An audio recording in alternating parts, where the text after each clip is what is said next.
gente só vê besteira na internet, não é? Só heresia. Muita modernidade, muito enfeitezinho, pouco conteúdo. Tinha que ser coisa de jovens. Cuidado com os pregadores de internet. Será?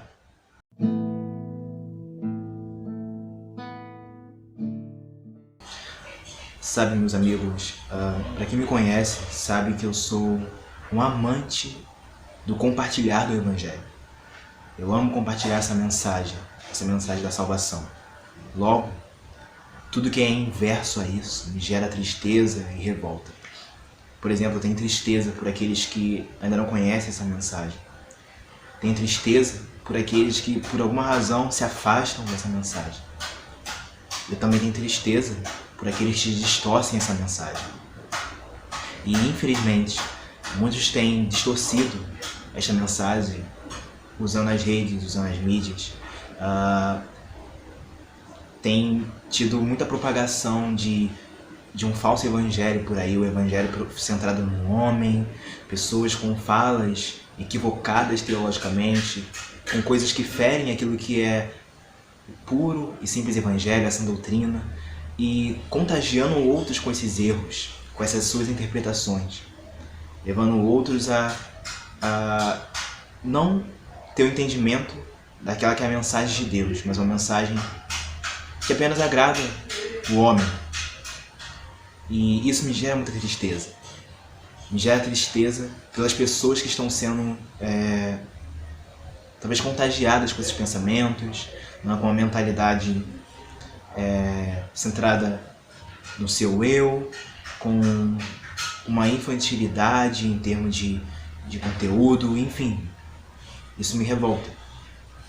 Mas não me revolta, não me entristece apenas essa distorção, né, que tem se feito em muitos canais por aí, em muitas redes sociais. Mas me entristece a imagem que os autores dessas falas e que esses ditos pensadores, né, têm causado para o todo. Né? Me entristece essa má imagem que esses falsos profetas da internet têm causado sobre a própria internet. Por conta, né, dessas falas que a gente tem visto por aí, né, de postagens, tem tido essa discussão, né? Tem havido essa discussão sobre o Evangelho, né, e a tecnologia, o Evangelho e os meios de comunicação. E se cria um estigma, onde de um lado nós temos a figura de um jovem com boné e blusa preta, como o mal, como o cara que só fala besteira, e de um outro lado o cara engravatado em um púlpito que só fala o Evangelho. E isso também me preocupa, esse estigma, esse extremo. É triste ver essa teologia que parece mais um coach, né? Que fala, você vai conseguir, que só centra no homem é o tempo todo você, o tempo todo o que eu quero, não o que Deus faz por mim. E eu não estou passando a mão na cabeça de ninguém aqui. Esse tipo de coisa, infelizmente, existe sim, e esses caras que estão propagando tudo isso estão errados, equivocados sim. Aliás, talvez mereça um vídeo específico para poder falar de toda essa onda, de todo esse tipo de mensagem sendo propagadas por aí. Mas o que eu quero focar aqui será que isso é novo? Será que isso que é agora apelidado, né, de teologia do coach é algo novo? Eu acredito que não. Na verdade, nem mesmo a chamada teologia da prosperidade, para mim é algo novo, né? É algo fabricado por uma pessoa em si, porque muitas vezes a gente associa a teologia da prosperidade a uma certa denominação, né? Como a única que prega essa mensagem errada. A gente talvez crie uma imagem e aponte o dedo apenas para esse certo lugar. Só que nem mesmo a teologia da prosperidade, né, porque alguns têm dito que essa teologia do coaching é uma evolução da teologia da prosperidade. Só que nem mesmo ela, para mim, é algo que surgiu, né? Há um tempo atrás, né? Uma certa instituição por aí, que também é falha, que é equivocada, mas enfim, por agora eu não quero entrar e citar nomes, né? Mas até mesmo teologia da prosperidade, para mim não me parece algo novo.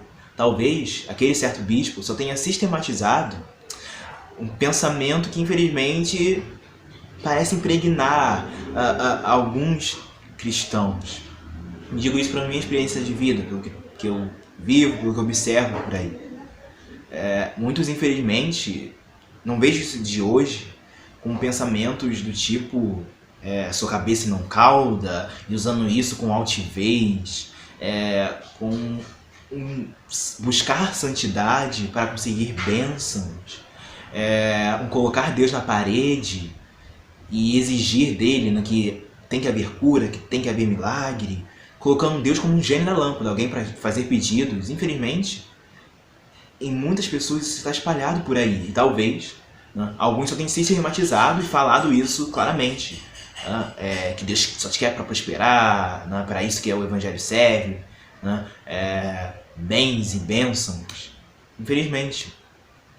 E o que é chamado de teologia do coaching, essa teologia focada no você vai conseguir, né, vai em frente, siga. Cara, também isso também não é novo. Na verdade, é como se alguns, eu percebo, cruzassem uma linha tênue entre sim, a gente deve saber que Deus quer o melhor de nós, Ele cuida de nós, Ele nos olha para aqueles que estamos em Cristo como filhos. Só que alguns olham isso e acabam cruzando uma linha tênue de achar que esse cuidado de Deus é uma mimação. Começam a se olhar como filhos de Deus e o resto que se dane. Não, eu sou salvo. O resto é mundano. Ainda bem que eu não sou como essas pessoas do mundo, sem Deus. Ainda bem que eu vou morar no céu, que a minha vaga está garantida. O resto que se lasque, o resto que se exploda. Isso não é algo novo. Muitas vezes é pregado um céu mais platônico do que bíblico. Alguns, pensando num céu por ruas de ouro em si, não pela presença de Deus, muito preocupado em guardar a sua salvação, fazendo obras, achando que podem merecer e de fato acreditando que merecem, e olhando para outros com menosprezo. E isso não é novo. E não é novo essa mensagem de autoajuda, essa mensagem de, olha, Deus quer o melhor para você. Meu irmão, quantas vezes você já não ouviu isso por aí, em muitos púlpitos, de muitos pastores de terno e gravata, inclusive? Deus quer o melhor para você. E, agora entendam, como disse, existe uma linha tênue. Deus quer ser o melhor para nós, só que o melhor não necessariamente são bênçãos e prosperidade financeira, ou o realizar do seu sonho, não? Porque aí entra essa mensagem mais emocional, né? Não falando necessariamente de questões materiais, mas questões emocionais. Deus quer o melhor para você, vai em frente, siga o teu milhão, não é? Isso não é novo, infelizmente isso é pregado por aí. Muitos têm focado em viver a sua espiritualidade, né, com a desculpa de que é salvação individual, mas esquecendo que o amor de Deus é coletivo. Deus nos salva sim, já somos salvos pela graça sim. Só que somos salvos para quê? Para ficarmos sentados agora, vivendo a nossa vida, não vou correr atrás, quero meu carrinho, a minha vida, estando bem, sentado em um banco de uma igreja local, assistindo uma mensagem que vez ou outra me faz bem, e amém. Para um dia morar no céu. Será que é só isso que é o Evangelho? O Evangelho é a mensagem da salvação que a gente não merece, para que agora a gente viva por aquele que morreu por nós. É para viver em nome de Jesus. E Jesus olhava o outro, olhava o próximo e se esvaziou de sua glória. E será que a gente não tem se esvaziado?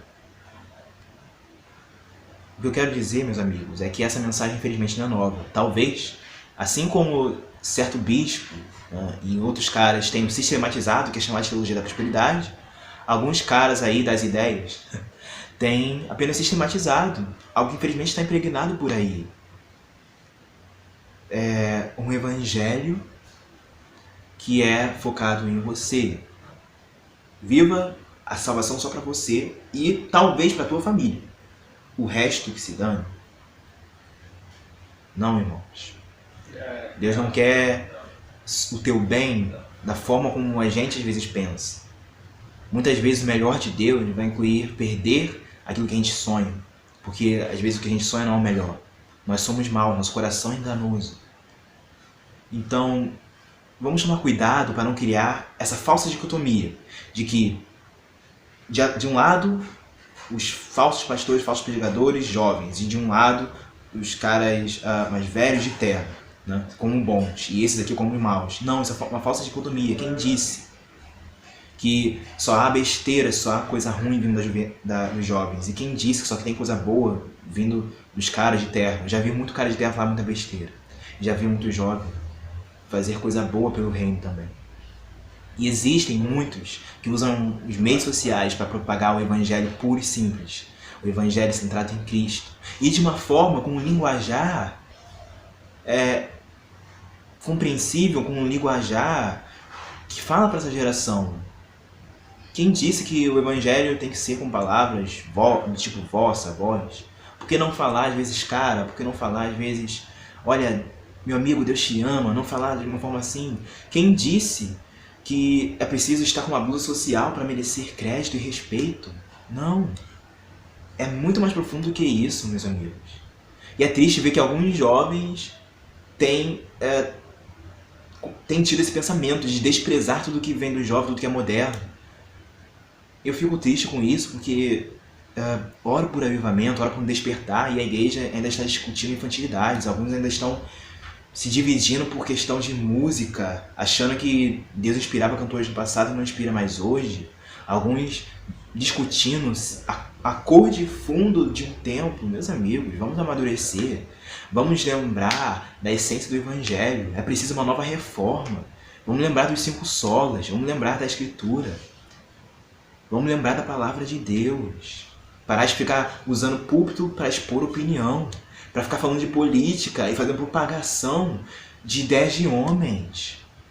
Tentando achar que o evangelho, né, que a mensagem de Cristo, cabe em um lado político. Essas coisas que a gente deveria estar combatendo e se unindo para combater. Repito, não estou passando a mão na cabeça de ninguém. Esses caras que têm usado a internet para propagar mensagens falsas estão totalmente equivocados, estão errados, como eu falei, merece talvez até um vídeo para enfatizar esses assuntos. É triste ver gente falando que Jesus, né, tem como centro apenas de você, o seu eu, a vontade dele é mais focada em você. Gente falando que as escrituras não é a palavra de Deus, que é até uma contradição, não faz sentido. Enfim, é triste ver esse tipo de coisa e merece sim ser denunciado e se falado abertamente. Mas esse não é o propósito desse vídeo aqui. Eu quero alertar esse cuidado. Nós temos que ter cuidado não só com os pregadores de internet, mas com todos os pregadores, com tudo que a gente lê, com tudo que a gente assiste. Mesmo lá no púlpito da nossa igreja local. Entendem?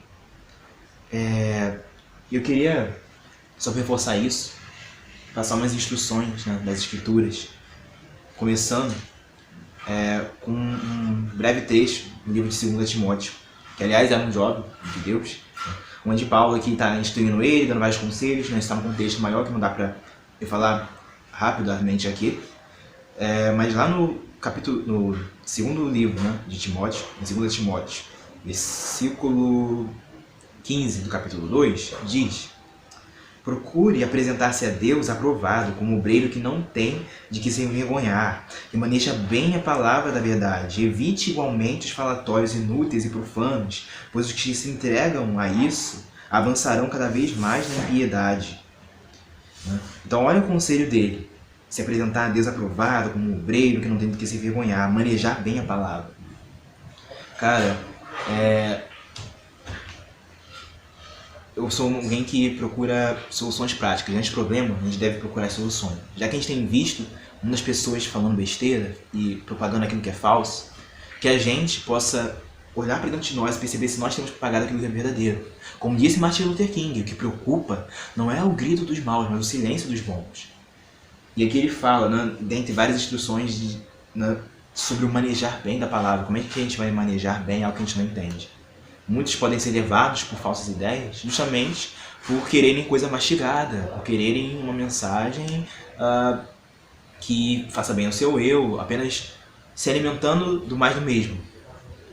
Às vezes eu tenho aquele meu cara preferido de assistir, o meu teólogo preferido, meus tipos de livro preferido, eu só me alimento disso. Nada que me confronte eu estou disposto a tentar ler. Não deve ser assim, porque a própria Escritura ela nos confronta. A palavra de Deus ela penetra a gente lá no íntimo e ela vai nos confrontar. A gente não tem que ler apenas aquilo que nos agrada e da forma que nos agrada. A gente tem que ler deixando Deus falar. Deixar Deus falar e manejar bem essa palavra, manejar bem esse conjunto de escrituras, conhecer.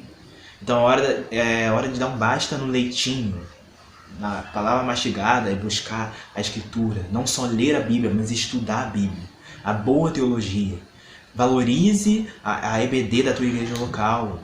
Valorize o estudo da palavra de Deus. Não necessariamente apenas fazendo um seminário de teologia, até porque isso aqui entraria em outro assunto, né, se todos podem necessariamente fazer um curso de teologia, porque depende um pouco de como está o pensamento da pessoa, seu discernimento, né? Porque a teologia se faz diante de Deus com uma inteligência humilhada, não é de qualquer jeito, não, porque senão a gente começa a falar da teologia liberal, mas aí já é outro assunto também. Enfim, mas estou falando de estudar, cara, ter amor por isso, porque a gente diz acreditar. Como é que você diz acreditar em algo que você não conhece?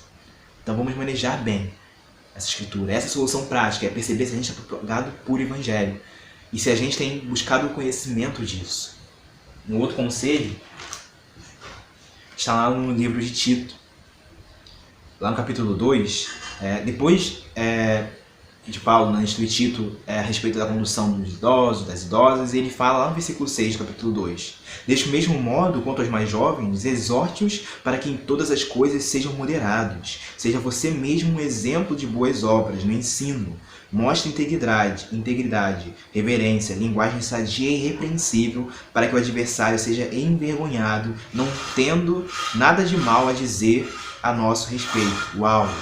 E diz para a gente ter uma linguagem sadia e irrepreensível, para não sermos envergonhados. Para Tito, que a gente pode pegar e parafrasear, aplicar isso para nós, de ter uma linguagem sadia para que não tenhamos de que ser acusado. Então aqui vem uma responsabilidade de todos vocês, de todos nós que estamos usando as mídias, púlpitos para pregar a mensagem. Temos uma responsabilidade. Se a gente quer falar de Deus, né, que a gente entenda e assuma essa responsabilidade de ter tal cuidado, tal equilíbrio. E eu sou alguém que ama a filosofia do equilíbrio, né, nas nossas palavras, naquilo que a gente faz, para que a gente não solte besteiras. Porque muita discussão também acontece em termos de frase, né? Embora eu concorde que esses caras têm propagado ideias ruins, né, eu não me limito a essas ideias ruins apenas à frase. Você pode pegar uma frase para mim e falar, olha que frase absurda, mas apesar de eu discordar de uma frase, né, achar ela totalmente equivocada, não necessariamente ela expressa o que o cara pode querer dizer. A gente precisa não ter preguiça intelectual de olhar o todo. E olhando o todo, posso dizer que infelizmente muitos desses têm propagado falsas ideias, mas a gente não pode ter preguiça de olhar o todo. Entendem? Até porque eu já vi mensagens super cristocêntricas, onde se a gente tirar uma frase isolada, iria parecer estranha. Mas enfim, isso não tira a responsabilidade daquele que fala, daquele que quer anunciar a mensagem. É preciso que a gente tome esse cuidado. E sabe, eu quero comentar que não são todos os pecadores de internet que são ruins. Não tem só besteira na internet. Vamos parar com esse estigma e saber discernir, examinar tudo e reter o que é bom. Uma pessoa que posso citar o nome, um pastor que eu gosto muito, e acredito que você deve conhecer, é o Hernandes Dias Lopes. É um cara sensato, equilibrado e que entende muito bem essa valorização do jovem, do novo, desde que seja o novo no mesmo fundamento. Ele é alguém que mostra isso, ele mostra esse apreço pelos jovens, pelo público jovem. Porque talvez saiba como que Deus tem amor, sim, Ele chama pessoas de todas as idades. E entre essas de todas as idades, o jovem, o novo, para que use seu fôlego, seu vigor, para derramar sua vida pelo reino. Conversando com um amigo hoje, ele citou para mim um livro que se chama Mochila nas Costas e um Diário na Mão. E é muito interessante. Ele conta a história de um jovem missionário chamado Green Simonton, que depois de ter tido uma experiência com Deus, ele vai e faz estudo, né, faz um seminário e começa a sua vida missionária, vem para o Brasil. E, curiosamente, esse jovem missionário que morreu apenas com uns 34 anos, ordenou o primeiro pastor do Brasil, né? O seu José Manuel da Conceição, se não me engano. Então, olha que curioso, um jovem missionário, sei lá, uns 26 anos, que morreu com 34, ordenou o primeiro pastor do Brasil. Porque o coração dele incendiava. E eu tenho amor por essa paixão daqueles que queimam por Jesus, cara, que estão dispostos a gastar a sua vida aos seus pés. Então não vem só coisa ruim da juventude, né? A gente citou alguns aqui, né, das escrituras, né, como Timóteo, Tito, enfim. Que a gente não generalize, porque a generalização é algo muitas vezes problemático. E seria contraditório, né, falar que só tem coisa ruim na internet, uma vez que eu estou falando aqui através da internet. E um amigo que é seminarista, que também tem um canal aqui no YouTube, onde ele compartilha um pouco do seu aprendizado para edificar outros. Enfim, gente, tem muito conteúdo bom ainda. Aliás, depois eu posso até colocar dicas para vocês na descrição desse vídeo. Existe muito conteúdo bom, sim. Se existem as vozes más, existem as vozes boas que usam a tecnologia para propagar a mensagem do Evangelho. Então, não generalize. Cuidado com o preconceito. Cuidado para se prender a método, achar que a sacralizar doutrinas periféricas, a sacralizar usos e costumes. Não existe só uma forma de vestimenta, não existe só uma forma de musicalidade, não existe só uma forma de propagar a mensagem. Métodos mudam, mas o fundamento deve ser o mesmo. O fundamento, a essência deve ser a mesma. Cuidado para não se prender a métodos. Isso serve tanto para os antigos quanto para os novos também. Aliás, para os novos, cuidado com as ondas, com os ditos movements, os movimentos por aí que tentam se dizer fora da igreja. Porque não existe movimento cristão que seja fora da igreja, porque todo movimento é um movimento da igreja. Eu mesmo faço parte de movimentos cristãos universitários, eu posso dizer que todo movimento sério é um movimento que entende que o maior método de Deus ainda é a igreja, a eclesia, essa família. Então vamos valorizar os fundamentos, se manter na essência. E lembrar desses conselhos que a gente deu aqui nas Escrituras, né, que Paulo deu àqueles jovens que se aplicam a nós, jovens de hoje também. Ele tinha citado o Hernandes, curiosamente, tinha visto uma live dele, um outro pastor, que é o Douglas, que eu também curto muito, onde foi justamente falado sobre a Bíblia, as Escrituras, e ele deu uma exortação, né? Deram uma exortação de que Deus não nos deu apenas versículos, mas nos deu livros, sabe? Livros que são narrativas, que são históricos, que são poesias e precisam ser estudados, precisam ser lidos, sabe? Com contrição, com devoção. E esse conselho de ouro deve se aplicar a nós também, a nós que queremos, né, falar de Deus, que a gente possa ter esse cuidado de buscar o conhecimento palpável, não somente mastigado que a gente ouve, mas o conhecimento da própria fonte, sabe? Não terceirize a presença de Deus, não terceirize a tua relação com Ele. Não deve depender só de outrem, mas busque na tua intimidade a relação com o Pai, porque Jesus rasgou o véu e agora todos temos acesso a Ele. Então devemos buscar essa relação íntima com Ele. Talvez eu poderia fechar com uma frase de alguém que eu admiro muito, né, que é Charles Spurgeon, onde ele nos dá um conselho valioso, dizendo: jovens, vocês devem orar, porque são fortes as suas paixões e pequena a sua sabedoria. Eu acrescento que nós devemos orar e ler e orar, porque precisamos de Deus. E que a gente não se deixe levar por falsas doutrinas por aí. E que a gente possa levar a sã doutrina por aqui ou onde quer que seja. Valeu? Esse é o meu recado de hoje, minha opinião. E espero que de alguma forma possa edificar e contribuir e acrescentar a vocês. Então, é isso. Até a próxima.